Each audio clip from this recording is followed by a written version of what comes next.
رالی داسې د عیسی علیه صلات وسلام و مخ ته کښېښود عیسی علیه صلات وسلام چې وایي دسترخوان وغوړاوی بعضې روایات وایي 40 ګزه و دا په اوږدواله دومره غټ پر دې باندې مایان پر دې باندې ټکۍ پر دې باندې د دغه وخت چې مروج خواړه وه ټوله پکښې کې وله 7 دانې مایان وو نو به څنګه مایان وه چې تقریبا یو یې په 40 نسو خلاصوله دا کباب کړي دا تازه دودونه ځینې ولاړېدله تاوده ساړه نه د هر مایې په خوله کې وایي داسې خرټۍ مالګه ور ایښې وه چې په دا یې بیا پورې کوي نه یې لکه څوک یې پر مالټو او پر هندوانه لپسې اچوي دا ټکۍ وې ډوډۍ وه خواړه وه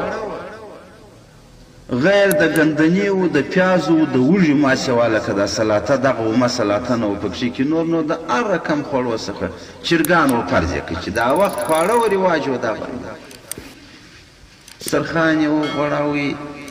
اوار یې کوي چې داسې خلکو ته ورته وکتل سرخان اوار سو دا خواړه پر تقسیم سول مسکینان را وغوړل چې خوړله یې ولاړېدل در ماپښین اوار نه خلاصېدله در دې چېرې هغه په دا یوه ورځ د مسکینانو کار فرض یې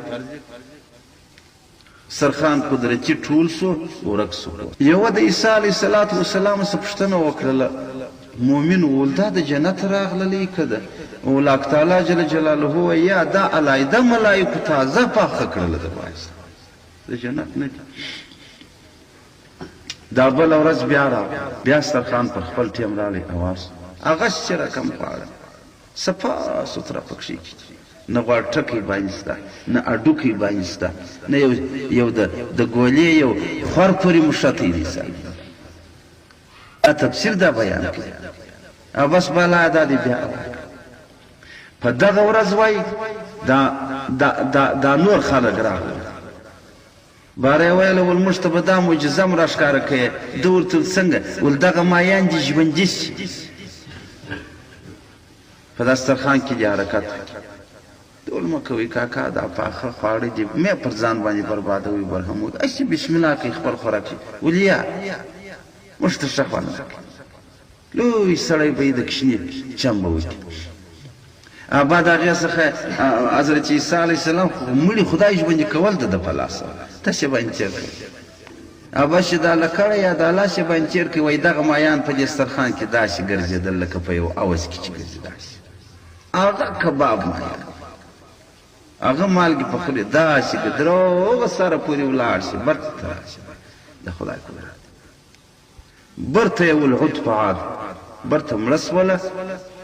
دوی خوراک شروع درېیمه ورځ چې سوله چې ځینې بند و هغو خلکو موږ نو څه د خدای اسمان په ډبرو ویشتلی دي یا مو د خدای بزې د کښته ایستلي دي لاکې پرېږدو موږ یم یاله چې به دې خیر قرار یې بسم الله ور واخیستله کاشکې سره ځې ول ولاړ سئ تېخې نن دومه ده چې خورئ څه کار راسه وکړي بس بالا جنجال سره شروع شو یو دور استرخان کشي بل دور یو خاورې پر راغورځي بل ډبرې پر راغورځي خو د خدای استرخان او د خدای خواړه یې په ټولو خاورو هغه استرخان وایي ټول سو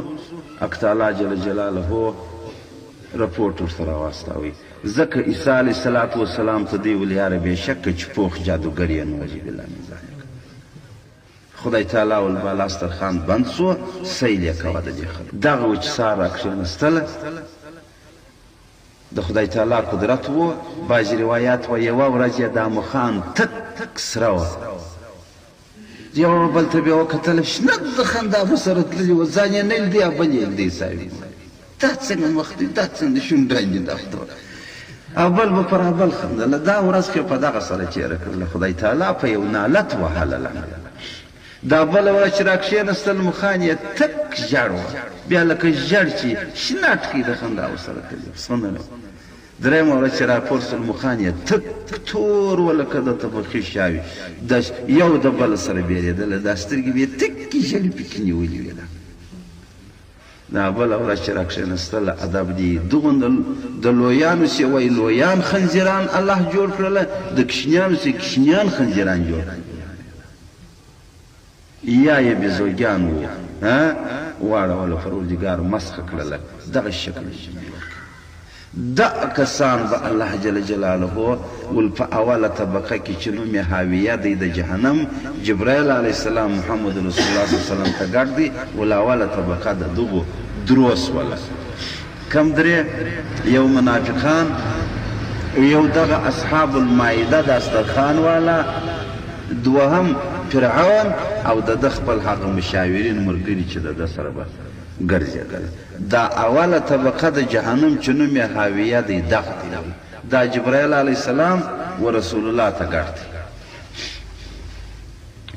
ښه دوهم جهنم چې دی دوهمه طبقه ول نوم یې جحیم دی چې د دې لاندې پر سر دی بیا د دې لاندې هغه لاندې چت و اول ول د دې نوم جحیم دی په دې کې څوک دي مشرکان دي چې شرک یې کړی خدای لره لکه مشرکان د مکې یا نور د نورو امتو مشرکان چې وجې ته دوهمه طبقه د جهنم ده نوم یې جحیم دی دریم چې دی نوم یې سقر دی په دې کې هر هغه مرتد دی چې د دین څخه خپل مرتد سوی په خدای مې وساتي چې د اسلام مرتد سي نه مني یا الته د موسی علیه السلام د دین په مرتد سو یا د عیسی علیه السلام د دین په مرتد د مرتدو انسانانو چې په پښتو یې مرتد بولي دا مرتد ځای دغه دریم دی نوم یې سقر دی ول څلورم دوزخ چې دی نوم د ده لظا دی په دې کې ابلیس شیطان او هغه مجوس چې هغه آتش پرسته ورته سجدې کوي هغه آتش پرسته ګو پرسته کوكب پرسته چې دغه ته سجدې کوي دی ابلیس و دی بیا په دغه څلورمه طبقه کې د دوزخ دی دا نو ولې چې بعد دی چې انسانان در شیطان لاندې پراته دي نوم یې لظا دی پنځم دوزخ چې نوم یې حطمه دی په دې کې یهود پراته دي یهود د اسرائیل دي جبه که فدا کوي شپږم چې نوم یې ولصغیر دی په دې کې څوک نصارا دي د عیسی علیه السلام امت لکه امریکا او نور چې د قرآن نازل سو دی انکار وکړي دې ته نصارا وایي څوک یهود دي څوک نصارا د دې دا شپږم دا معنی ورسته وای جبرائیل علیه السلام خوله ونیول هلته خو په نمونه کې څو اووه یاد کړي دي په بیان کې شپږ راواخیسته جبرائیل علیه السلام چې داسې ورته وکتل خوله یې ونیول نبي علیه السلام پوښتنه یې وکړه ول ولې دې بیان بس کړي ته ورته ویل خو نو خلاص وصیب ول یا نو خو تا ول اووه دي دا خو دې شپږ یاد کړه خو دې ول باب الساجد شپږم دي وم دی ولنه دا وای داسې ورته کتله وارې ورته یا رسول الله حیا راته درېږي نه سم درته شرمېږم رسول الله صلی الله علیه وسلم ول ولې شرمېږې ول نه سم ویلی ول نو بیا هم وایه به خامخا به وایه اوس کنې پرېږدم دې نه نو چې په تا ونه وایم نو ده ورته ویل چې ما مجبوره کوې په ما وایه دا اومه طبقه چې ده هغه پروردګار جل جلاله ستا د ګناهګاره امت دپاره جوړه کړې چې ستا امت ګناهګاره یې بې توبې ځي بې رجوع ځي بې پښیمانۍ ځي پر دې خپل عزم او پر دې خپل قصد او پر دې خپل ضد باندې ځي دا اومه طبقه ول د هغه اهل الکبائر دپاره وه د هغه غټو ګناهګارو دپاره وه من امتي که الذین ماتوا ولم یتوبوا دا کسان دپاره چې ګناه یې کړي او مړ شي دی و توبه نه کي سره پیدا د دغه دپاره دا مفاجاتي مرګ چې دی د مؤمن مسلمان په بابت کې وایي ښه نه دی ځکه نو دی هغه ټیم دا ناجوړي له خامخا سړی نو کې نرم دله کوي وینې دا پلانکي ته ووایه ما ته معافي وکړه پلانکي ته وایه که زما څه ضعیف سوی ما وبخښه یعنې داسې نه کوي زړه او دا چې در اوسه پورې لا دغه سړی یا دې پر هغه خره لاس پورو پسې او سار پسې مړ سو نو دې څه وکړه دا ته خو چې دې ولې چې توبه وکړ په ډبره یې ویشتلې چې توبه څه شي وکړ څه مې کړي دي د هغو کسانو دپاره خدای تعالی مو دې وساتي مؤمن ته دې خدای توفیق د توبې ورکړي الله دې توبه پسې قبوله کړي د هغه د بې توبې والا او د ناقبول توبې والا ول دغه اومه طبقه د دوزخ دا خبره چې نبی علیه الصلاة والسلام ته وکړله وایي فخر مغشیا علیه رسول الله صلی الله علیه وسلم دغسې ډوب سو بېهوښه سو ول الله بس وزار چپس جبرائیل علیه الصلاة والسلام فکر واخیستی چې زه د خپلې نفستنګۍ څه تاله راغلم ته مې واخیستې په دې نفستنګۍ کې مې واچولې دا اوس ما څه وایي اخر یې رسول الله صلی الله علیه وسلم راپورته کړي جبرائیل علیه السلام د ده د سر مبارک په دې خپل جګر کې تکیه کوي د دې مخه څه د رسول الله وایي دا خاورې پاکولې داسې ورته وویله والحزنتک یا حبیبي والغمجن مې کړلې ای زما دوسته زما ګرانه ما خو د دې دپاره نه وم راغلی خو ته مې اوس د غم په دریاب کې ډوب کړلې وایي نبي علیه الصلاة والسلام یو شک ګړی بعد سترګې راروڼې کړې چې ویې کتل په غېږ کې د جبرائیل علیه السلام تکیه برته یې هغه کیسه ورته یاد بیا وایي د جبرائیل علیه السلام څه پوښتنه وکړه ول دا اومه طبقه تا ول خدای تعالی زما د امت دپاره پیدا کړې ده بیا به ډوب شو 3 واره کتاب راوړي دي رسول الله صلی الله علیه وسلم په دغه سلسله کې بیداره سوی و بېسده سوی دی اخر درېیم پلا چې راپورته سو باره یې وایي و جبرائیل علیه الصلاة والسلام ته ویله ول زه درڅه ولاړم د خدای په امان ته که ماله راغلی وې زه درڅه ولاړم ده ورته ول ولې یا رسول الله ول پر تا باندې اسمانونه تنګ وه چې لیدلي دي ما چې دي لیدلی و پر ما باندې چې زما د امت طبقه پکښې کې ده مځکې و اسمانونه دواړه تنګ شول جبرائیل علیه الصلاة والسلام برته جدي ولاړې رسول الله صلی الله علیه وسلم وایي راغللی خپل کور ته په هغه کور کې چې کومه د ده خپله شخصي کوټه وه هغه خونه یې وه په دې نه هېڅوک یې ځان ته نه پرېښود د هېڅ چا سره یې خبرې نه کولې هېڅ چا یې نه خواړیله فقط چې د لمانځه وخت به سو لمانځله به په یو داسې په یو خواشیني شکل سره راغله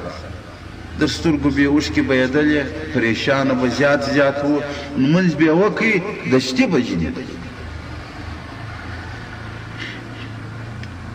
3 ورځې په دې مابین کې تېرې سولې کور والا هم په فکر کې دي چې پیښه څه ده بیابان والا هم په فکر کې دي چې پیښه څه ده صحابه کرام هم په فکر کې دي چې پیښه څه ده یو د بل نه آل ویلی شي نه پوښتلی شي باره وایي دوی سره کښېنستله چې شاید رسول الله به زموږ څخه بدې سوی دا صحابه ورسره وویله ول نبي علیه الصلاة والسلام چې دا چې کوي دا به شاید زموږ څخه خفه وي ته یې راسئ درک کې معلوم کړه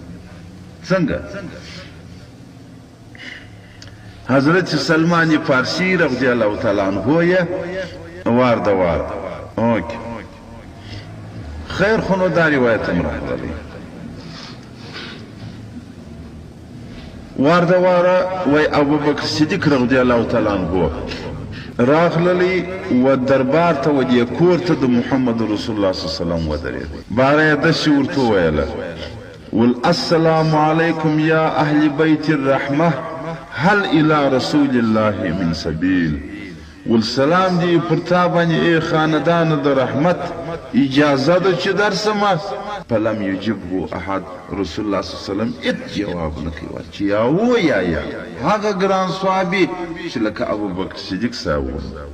اخر ابوبکر صدیق صاحب په دې پوه شو چې جواب نه راکوي زما څخه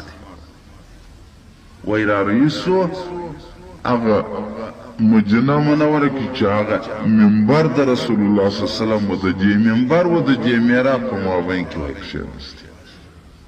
ژړا یې حضرت عمر رضی الله تعالی عنہ وای بیا اراده وکړله چې زم ورځم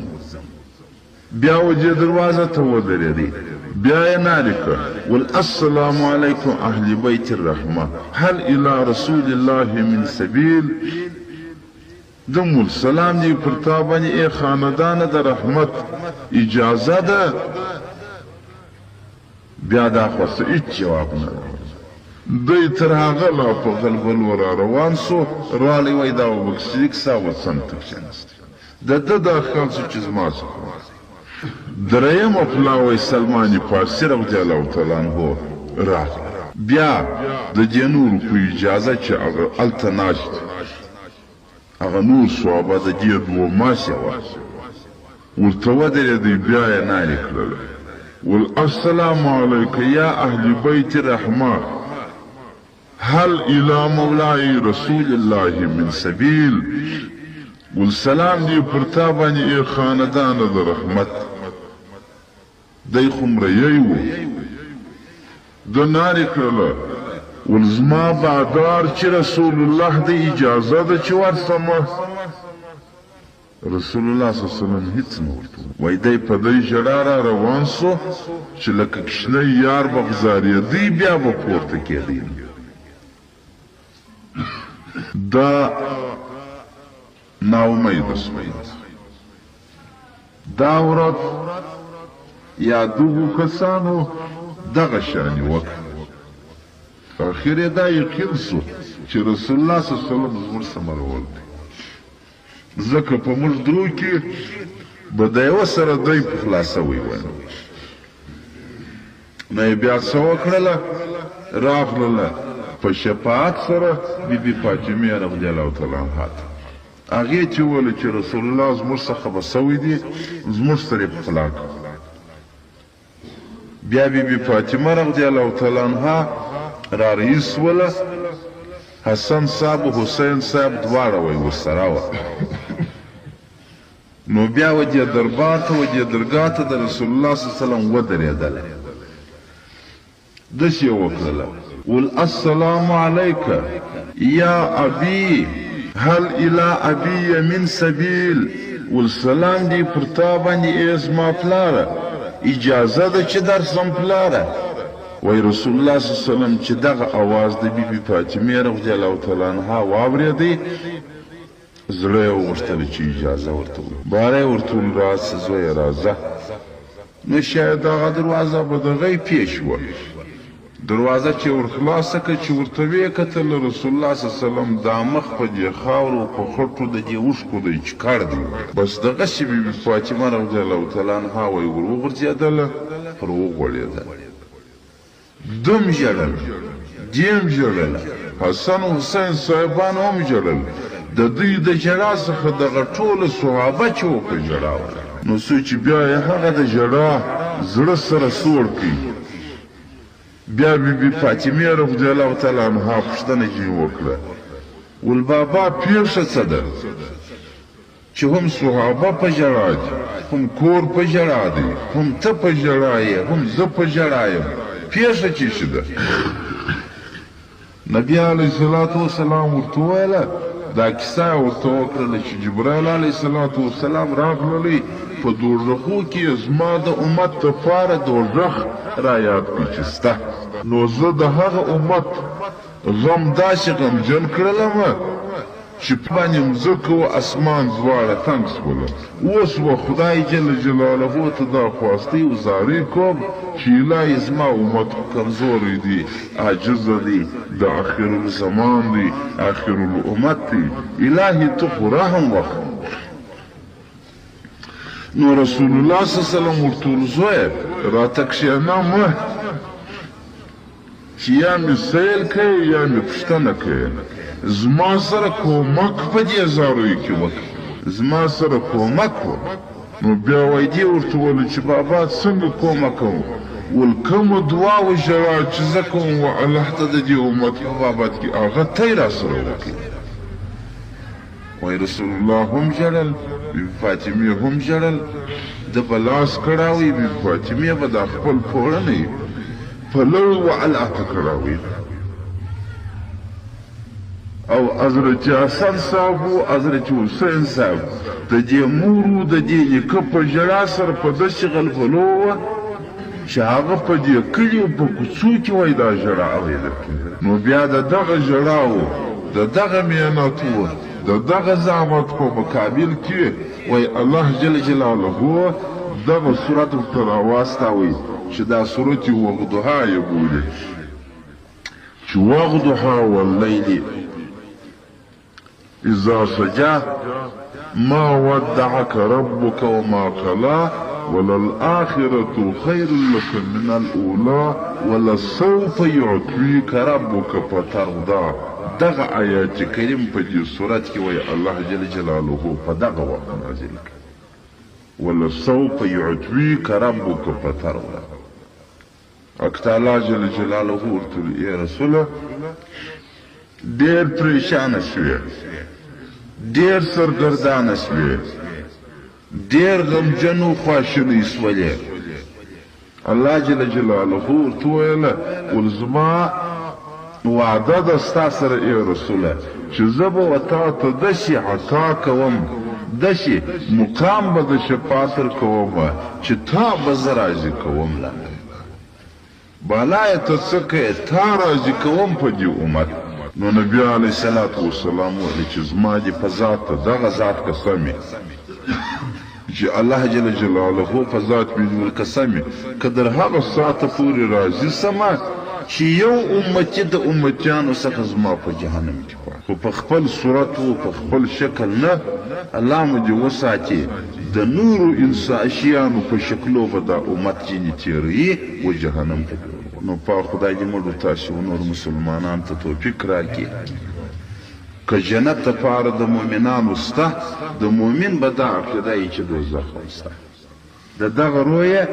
ایمان د مؤمن چې دی هغه به وایي په مابین کې د خوف درجه پروت لکه دوه وزره چې د مرغه دي په هغه سره د مرغه په دنیا کې زندگی کوي دارنګه به د مؤمن ایمان د دې دوه وزرو د خوف رجا په مابین کې پروت هم به د خدای څخه پر ګناه بیریږي هم به خدای ته پر طاعت پر عبادت باندې امید لري. د دغه رویه په هغه حدیث شریف کې راغلی دی حدیث قدوسی دی رسول الله صلی الله علیه وسلم ورپاک خدای جل جلاله وایي چې ای زما بنده تا که نه ده معلومه چې زه دې کومه نیکي قبلومه کومه نه کوم او موږ ته خو نه ده معلومه. نو هره نیکي پروردګار ورکوه که لوی که کوچنی یې تی کوه زه به دې په یوه لا قبول کړم او د هرې ګناه څخه پروردګار ول ځان ګوره ځکه تا ته نه ده معلومه چې کومه ګناه دې در بخښم کومه دې تکیه کوم او موږ ته څه معلومه. نو د هرې ګناه به ځان ګورې پروردګار جل جلاله ول زه به دې د هرې ګناه څخه بیا معاف کړم. الله دې توفیق مړو تاسو نور مسلمانانو ته سره راکړي. الحمدلله رب العالمین. الله مو دې وساتي. هغه کتاب کې راوړي وایي حضرت جابر رضی الله تعالی عنه خوب لیدی بس اوږدوم یې نو نه بیا یې دا خوب حضرت علی صاحب ته ووایه صاحب علما یو خوب لیدی عجایب یې پکښې کې ولیدلې ده ورته ویل څنګه دې لیدی ول مرغان د اسمانه څخه روغ را شوه سوله برته سر پرې کړي پورته سوله دا یې ولیاو. دوهم یې ول شنې درختې ولیدلې چې پر وچو ولو باندې ولاړې دا یې دوه. دریم یې ول منبرونه ولیدله چې بوتان پر ناست وه در خولو یې ورونه غورځېدل څوک یې نه سپتې دا یې درې. څلورم یې ول دا ولیدل چې مریضان وه پر درګاهانو د جوړانو ګرځېدل یعنی ناجوړان پر جوړانو ګرځېدله. پوښتنه بې په وکول څنګه دا یې څلور. پنځم یې ول دا ولیدله ادب دی چې لوی لوی حیوانان وه لکه لوی پسه شنې وري ته بې خوله وراچولې ورودی دا مې ولیدل. نو د دې په ترجمه ول نه حضرت عمر صاحب ورته وویله حضرت علي صاحب ورته ویل دی بیخي تکړه و په دې ترجماني کې ول هغه روغ مرغان چې راغلل سرغټ شو ولاړه دا د خدای احکام دي روغ راغلل زموږ څه به سرغټ سي ناجوړه ولاړ ته یو کوم ماته یې بل ماته ما بل یا ول ماته یا بل ټک ټک به شي ولاړ د خدای قرآن علامه دې وساتي چې خدای بس خاص ته دې راڅه کوي چې زما احکام درغلي و تا څه پکې زده کړه څه جواب یې دا یو دوهم ول هغه درختې شنې چې پر وچو ولو ولاړې وې ول دا د اخرې زمانې یا د اخرې د دې وخت انسانان دي چې ظاهر بیا برابر یې باطن کې به هیڅ شی نه لري ریاکاري به ورپکښې کېدی ظاهر سم عمل خراب خدای مو دې وساتي او دریم چې ول هغه بوتان پر منبرو باندې ورونه یې در خوله غورځېدل څوک یې نه سوځي ول دا د آخرې زمانې واعظان دي تاثیر به پر خلکو باندې نه لري هېڅ تاثیر نو څه دي چې ویې ویل نو څه دي چې ویې کړل نو څه دي چې وامې ورېدل نو څه دي چې ومې ویل بس په دغه کې سره ولاړ شي